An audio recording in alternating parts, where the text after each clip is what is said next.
y avait un psaume de Raphaël où il dit, voilà, arrête de te comparer à l'autre, il n'y a pas la mission la plus difficile à réaliser, c'est la tienne. C'est la tienne, c'est voilà. C'est donc chacun a les épreuves qui lui correspondent et qui doit traverser. Et il n'y a pas forcément d'êtres qui ont plus de mérite que d'autres. C'est parce que c'est tous ensemble en vainquant. Vous comprenez, individuellement, je vous parlais de l'individualité et de la communauté. Si individuellement les êtres vacillent, tombent, s'effondrent ou se laissent emporter par certains courants, bah, tout le corps collectif va en pâtir et sera affaibli. Plus on est fort individuellement, plus aussi le soutien mutuel peut être fort. Parce que plus on peut être droit, être des colonnes dans le temple de notre Dieu, comme dit Saint Jean dans l'Apocalypse, d'être des colonnes dans le temple de notre Dieu. C'est fort comme parole. Pour porter un ciel commun, oui, c'est très fort le temple, la structure d'un temple, avec des colonnes. C'est des colonnes, donc des êtres différents, des individualités, mais qui portent une même voûte, qui portent un ciel commun. C'est beau, c'est grand. Et ça c'est vraiment des idées qui plaisent à Raphaël. Il dit Raphaël, d'ailleurs, vous voyez, le drapeau a été hissé. C'est magnifique. Raphaël dit, je suis le mât fixé en terre. Je suis le mât fixé en terre, la colonne. Le drapeau qui flotte dans le vent, et l'idée de porter une écriture animée par le souffle de l'esprit. C'est un mantra de Raphaël. C'est-à-dire qu'il faut être à la fois une individualité, un être qui est enraciné, qui est fixé en terre, qui est individualisé, et en même temps qui porte quelque chose, une idée universelle, quelque chose qui est plus grand que lui, et qui est pour le bien commun. Voilà, l'idée de porter une écriture animée par le souffle de l'esprit. C'est ce que chacun de vous, chacun de nous fait, hein. En étant un porteur d'ange, voilà, on doit être un mât fixé en terre, en tout cas on doit tendre vers ça, et être stable, être enraciné, être droit pour porter l'étendard de notre ange, la beauté de notre ange, l'écriture de notre ange, sa vertu, son intelligence, sa sagesse au-dessus de nous. Donc voilà, on doit être fort individuellement pour porter l'ensemble, pour être fort collectivement. Et il y a des moments où tu seras faible individuellement. C'est comme ça. C'est moi, c'est toi, c'est nous. Mais si tu as été dans le soutien pour les autres, pour l'œuvre de la lumière, quand tu étais fort, alors on t'aidera quand tu seras faible. Vous comprenez ? Le maître Peter de Neuve, il appelait ça la loi de l'alternance. C'est très beau l'image qu'il avait donnée. Il parlait donc de la loi de l'alternance. Et il avait pris l'image du moulin. Oui, l'image du moulin à eau. Et il explique, si quand tu étais en haut du moulin et que je sais pas comment on appelle ça là. Comment ? Un godet, ok. Voilà, Gisèle, ton nom est sanctifié.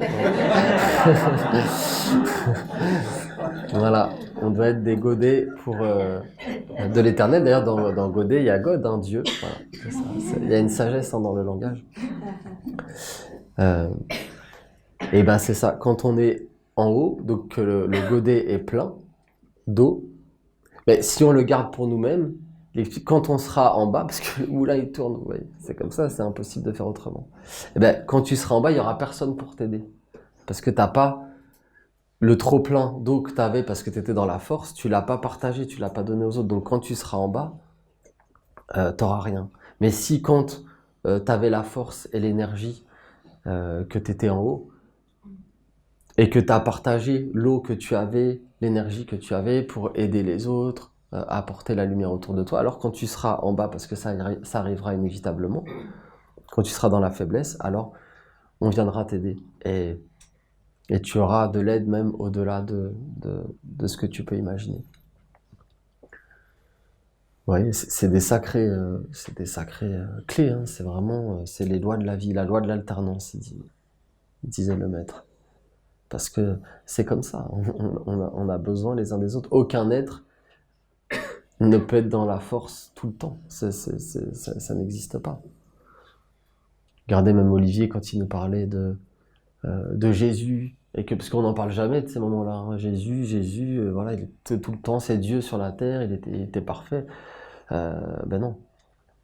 Non, regardez, c'était magnifique même, tout ce qu'Olivier nous a expliqué sur Marie-Madeleine et Saint-Jean, comment ils étaient là pour lui quand il était dans la souffrance, dans la difficulté, qu'il était perdu, parce que oui, Jésus, des fois, il était perdu. Donc, qu'est-ce que vous croyez? Enfin, c'est comme ça rend, non mais ça fait du bien d'avoir la vérité, parce qu'en fait, on nous parle toujours de choses comme inaccessibles. Mais non, Jésus, voilà, il y a des moments où il était dans la grande difficulté, l'épreuve, le tourment, où il voyait plus clair. Et alors, il avait des aides qui étaient là autour de lui, qui l'aidaient. Parce que lui, quand il était dans la lumière, Jésus, il donnait tout ce qu'il pouvait.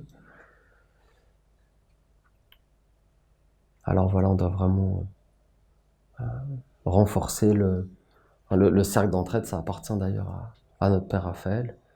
C'est magnifique d'ailleurs aussi, tout ce travail, on n'en parle pas souvent, mais c'est tout un travail qui est fait, qui est porté par des aides qui s'appellent les bienveillants, et qui soutiennent, qui sont dans l'entraide, parce qu'en fait, on accumule une énergie, vous voyez, par la ronde des archanges, donc on est dans quelque part ce trop-plein, mais ce trop-plein positif, et donc on a de l'énergie supplémentaire qu'on peut partager, qu'on peut offrir pour nos proches, pour des êtres qui nous sont proches, qui ne sont pas forcément des Esséniens, mais on a cette bénédiction d'être dans un corps de lumière, quelque chose qui accumule une énergie de lumière, et donc on peut la partager, on peut donner le trop-plein, justement, le trop-plein d'eau qu'on a. Il n'est pas perdu, il est donné pour aider, pour soulager des épreuves inutiles, pour aider tous les êtres. Il y a vraiment plein de... On a aussi je trouve ça, il est tellement beau ce mot, les lavandières. Ouais, on a les lavandières dans la nation essénienne, donc des sœurs qui vont amener l'eau de Gabriel sur la mosaïque en bas dans la plaine de Salem, donc il faut le faire quand même, faut le faire le trajet.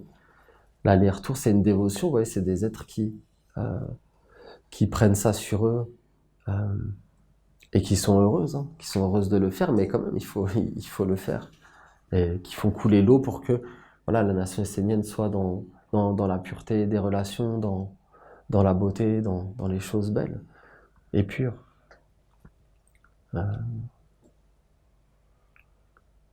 Voilà, il y a plein de... Et chacun de nous, à son niveau, dans tout ce qu'il fait, ou dans des masalas, il y a de plus en plus de masalas, eh bien ça renforce un corps collectif, voilà, qui doit grandir. Mais voilà, il y a... Vous voyez, je vous parle parce que c'est très important tout ça, l'entraide, le soutien mutuel, mais ça doit être basé sur la vérité, on dit dans le mantra des anges, mais c'est-à-dire basé sur le travail sur soi. De se renforcer individuellement, et alors on pourra de plus en plus aider et amener la lumière à l'extérieur.